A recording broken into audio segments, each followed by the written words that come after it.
How to fix Spotify not working on Windows. Hi everyone, I'm here to assist you today without any delay. Let's jump right in.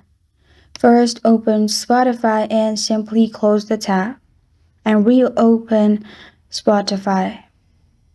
By searching Spotify, reopen Spotify. If it still does not work and it is showing this kind of issue, what you can do is open Task Manager and then search Spotify in here.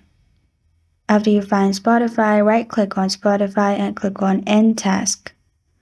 After you click on End Task in here, you will find this kind of screen. Now close the tab. After you do that, you can simply open Spotify and your problem will be fixed.